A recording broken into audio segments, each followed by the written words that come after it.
Eu me chamo Vanessa Moço, eu comecei a minha carreira no mercado financeiro, aquela forma tradicional um pouco da geração Y, né, de se jogar em mercado financeiro, programas de trainees, esse tipo de coisa. Passei 10 anos da minha vida atuando nesse mercado. E se tem uma coisa que o mercado financeiro te ensina a fazer bem é entender a conta do DRE lá, né? Como é que fica no balanço, quais são os seus KPIs de resultados de negócios. E durante a minha jornada no mercado financeiro, teve um assunto especial que me chamou muito quando eu comecei a estudar. Eu fui fazer pós em finanças, fui fazer gestão de negócios, mas eu me deparei com Design Thinking. Esse termo é ok para vocês? Quem conhece Design Thinking aqui? Uau, ótimo. Estou falando então com uma galera que já vai entrar navegando de fato na jornada. O Design Thinking, ele te dá uma questão que você tem que entender muito bem qual é o olhar, a visão do usuário. E aí, durante os meus projetos, dentro ainda do mercado financeiro, tinha uma coisa que eu fui entendendo que quanto mais eu conseguia engajamento das pessoas e que elas colocassem de fato o olhar delas, melhor era da minha linha lá de baixo do DRE, do resultado. Isso foi mexendo comigo de uma maneira que eu resolvi, eu falei, cara, eu quero montar um jeito de trabalhar com isso, eu quero levar isso para outras empresas, quero mexer com isso de outros mecanismos em outros setores, e foi assim que nasceu o Almar. Então, a Almar é uma alavanca de marcas e ela utiliza o quê? Entender um pouco esse propósito, qual é a finalidade da empresa e como é que você associa isso aos seus KPIs para tentar ser o mais rentável possível. E aí, em cima dessa jornada, que eu recebi o desafio da Cláudia Nada Fácil, de tentar trazer o tema, né, do People Connection pelos 3 pilares, que é justamente a chamada do evento que a gente teve hoje, né? Que é falar um pouco sobre experiência, bem-estar e pertencimento dentro aqui do nosso enfoque.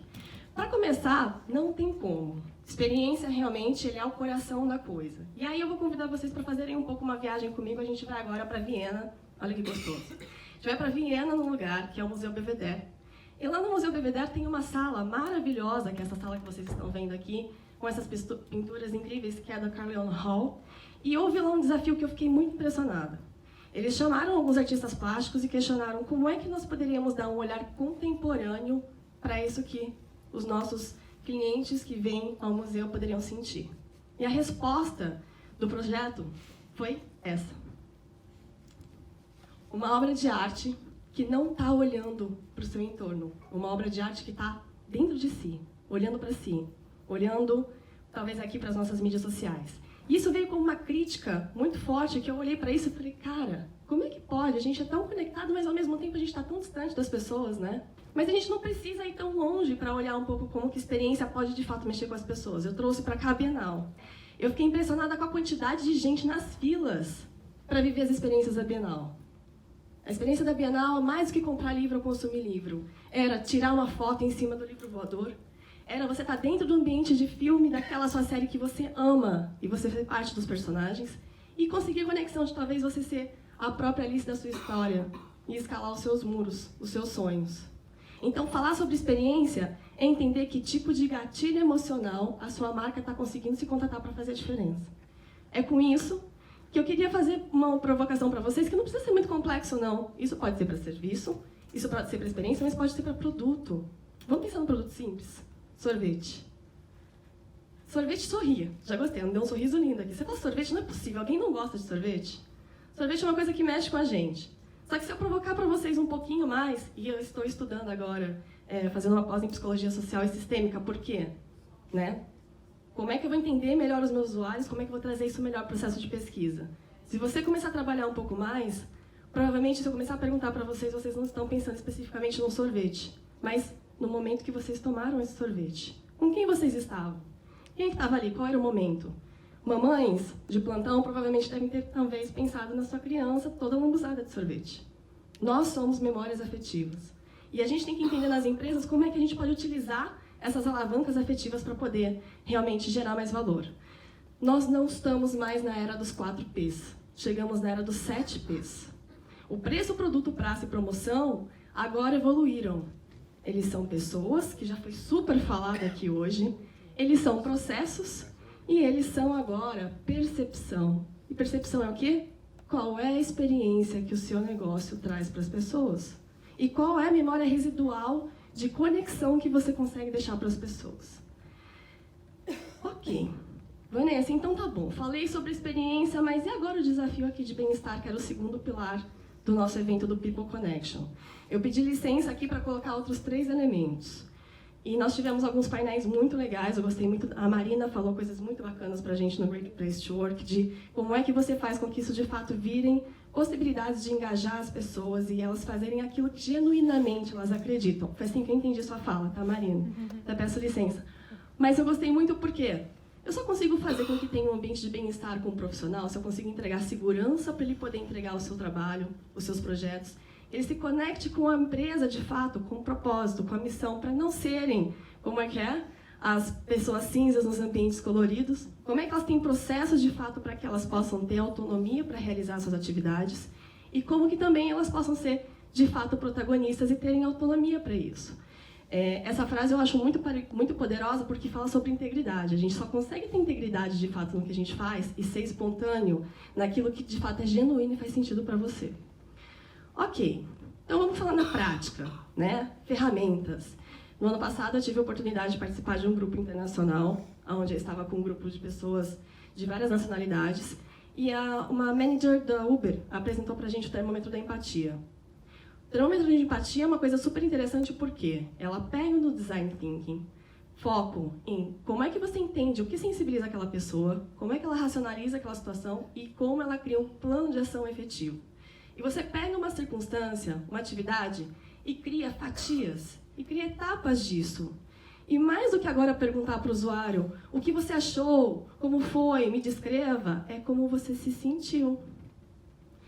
Se você se sentiu, você vai dizer aqui quais são os seus sentimentos. E o seu plano de ação começa a se trabalhar, como é que eu posso fazer com que se o meu sentimento foi aqui, como é que eu posso subir mais uma escala?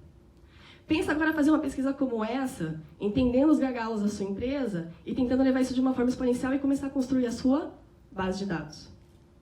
A gente tem dificuldade que às vezes a gente pensa a base de dados, já pensa um monstrão, mas a base de dados é cada dado, é cada informação. O trabalho de formiguinha ele faz muito sentido, isso não é só para empresas gigantescas, isso pode ser superutilizado também por empresas menores. Esse foi o grupo de trabalho com que eu participei, que a gente fez esse trabalho. E aí ali a gente vê muito forte que nós somos hoje multinacionalidades, multigerações, etnias e multicanais, e a gente tem que utilizar isso no nosso trabalho, no nosso dia a dia. Esse livro traz um aspecto que eu acho maravilhoso, que é justamente entender assim, se eu ainda tenho dúvida que eu devo dar voz, que eu devo entender um pouco melhor o comportamento, a opinião do meu funcionário, olha para os seus dados, entenda no seu resultado qual é o público-alvo que te traz rentabilidade. Pega essa base, segmenta e veja quais são os segmentos de clientes. Olha agora para a sua força de trabalho dentro. Você tem um espelho de representatividade? O nosso funcionário, ele é de fato nosso cliente também, em muitos casos. E ter esse porta-voz para testar e prototipar as iniciativas, sem ter que de fato ir para a ponta para testar, é um presente. Mas às vezes a gente esquece disso. A gente está viciado colocando sempre aquela pessoa para fazer especificamente algumas atividades. Nossos times agora são em squads. Então, os meninos aqui foram brilhantes, Fernando e André, explicando pra gente, sendo super generosos, contando um pouco sobre essa jornada na Globo, que o que é você montar um squad? Como é que eu entendo que as pessoas são pluri? Como é que eu entendo que você, que é pessoa de marketing, pode estar em um projeto que você pode ter um papel muito mais próximo de um business partner de RH, mas eu também sou bom em contas, eu posso ter um pé em finanças. Como é que a gente pode trazer melhor todos os talentos dos indivíduos? E eu acho que isso, para o nosso ecossistema que a gente está discutindo aqui, ele é super poderoso, porque cada vez mais as pessoas estão querendo buscar o quê? Felicidade, se sentir íntegro, protagonistas. Então, entenda o que essas pessoas gostam de fazer, o que elas fazem e o que elas querem aprender também. Isso traz uma oportunidade. E quando você faz isso, e aí vivemos o boom. Hoje temos aqui o universo de dados que era o sonho de todo mundo. Só que aí vivemos o drama de quantidades gigantescas de relatórios que as pessoas não sabem o que fazer com os relatórios. Se você traz o entendimento de dados e associa a um time de squad, onde ele tem um desafio, e esse grupo começa a decidir que tipo de indicador ele vai acompanhar, ele vai ser o guardião, inclusive, de querer cuidar desse dashboard. Ele vai ser, inclusive, quem vai querer olhar para esse relatório. Porque esse relatório não está mais correndo atrás dele. Ele quer. Não é mais uma questão, de fato, do que eu tenho que fazer, mas é o que, de fato, faz sentido. Quando você traz isso, você constrói métricas e, trazendo um grupo coletivo como esse, você constrói aqui um pensamento crítico coletivo e tem um salto super interessante para a inovação. Dê voz. Entenda melhor quem é o seu cliente, o que ele diz, entende o que essa fala diz e se ela representa padrões sociais. Nós estamos o tempo todo dando as nossas opiniões sobre as mais diferentes coisas, e aí nós não estamos sozinhos. Nós estamos o quê? Somos clusters concentrados. Quando então traz aqui, né, nosso pessoal cientistas de dados que começam a clusterizar essas informações, eles começam a entender comportamentos comuns e padrões que podem começar a te dar um caminho de entender como é que eu faço a diferença na vida das pessoas. Então eu trouxe, por exemplo, esse caso aqui, que foi, por exemplo, um projeto dentro do universo de estética. Estética é um boom, é uma das indústrias do Brasil que está crescendo enquanto a gente está num momento super complicado. E o que essa empresa queria? Se eu estou num ambiente competitivo, que é um dos maiores que estão crescendo, como é que eu me coloco como empresa de uma forma diferente? E a gente começou a discutir quais eram os gatilhos emocionais que dentro daquele grupo precisavam ser trabalhados. Então, olhe para a mulher com humanização. Como é que eu olho para as mulheres de uma forma mais humana? Como é que eu entendo de fato o que é o momento de vida dessa mulher? Então, quando a gente foi fazer as pesquisas e fechar os clusters, eu fui entender que essa mulher até 25 anos, ela tem alguns desejos, quando ela tem 35, ela tem outros, 45, e você começa a encontrar comportamentos, padrões que vão te dando uma série de links para você pensar o que você comunica e o que você constrói. Então, vamos pensar, uma mulher teve a sua primeira gravidez. Qual a quantidade de ansiedades e vulnerabilidades que tem nessa fase? Meninas, alguém se identifica? Olha lá, deu até um apontamento, amiga do lado. A quantidade de ansiedade que tem nisso é enorme. Por que não uma clínica de estética não pode se colocar num lugar de acolhimento, ao invés de ficar vendendo um monte de pacotes, poder trazer um processo onde você conversa com ela o que o produto dela pode trazer e disponibilizar de uma forma diferente para essa mulher? Que tipo de acolhimento, que lugar ela pode se posicionar? Isso começa a mexer o quê? Nos nossos gatilhos emocionais. E aí você começa a ter aquelas marcas queridinhas. Não é puxando a sardinha, não, mas eu estudo muito alguns cases da Globo e, assim, GNT é um caso impressionante. Quem aqui não assiste GNT? A gente tem bastante mulheres na plateia. GNT tem uma brochura, assim, que eu já li, que eles têm exatamente, são 4 personas que inspiram toda a programação da GNT. Então, você tem as executivas, as mamães, você tem ali as que gostam de culinária e a parte de decoração. Isso define uma grade, inclusive que horas vai acontecer, porque tudo tem uma motivação. E quem disse isso? A base de dados. Segmentei, clusterizei, comecei a conversar e entrevistar as pessoas, e aí eu fui entendendo como é que eu posso ali gerar valor.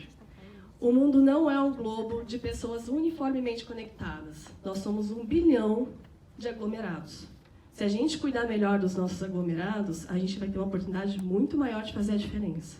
E quem entende muito bem desses aglomerados são as nossas equipes que estão nas nossas empresas no dia a dia. Principalmente quem está na ponta. Atendimentos sempre são um presente para mim quando eu estou entrando nos projetos dentro das empresas, porque eles sabem de fato o que faz a diferença, o que engaja aquele cliente. Por último, que eu acho que isso foi um aspecto muito provocado pelo Fábio, que eu gostei muito, nós não queremos uma sociedade em colapso. Se a gente entender como a gente pode humanizar, entender como a gente pode utilizar as nossas informações, gerar esses indicadores, dar mais espaço para que as equipes possam trabalhar, dando o melhor delas e dando o olhar delas, gerando relevância para a ponta, eu não acredito que a gente tenha que continuar convivendo com notícias desse tipo. Que a gente está vendo uma sociedade passando por burnout, com síndrome de pânico e pesquisas com indicadores com esse tipo de variável. Eu acho que a gente realmente tem condição de levar muito mais alma e resultado para as nossas empresas. Então é com isso que eu fecho aqui a nossa jornada. Muito obrigada. E vamos para o painel?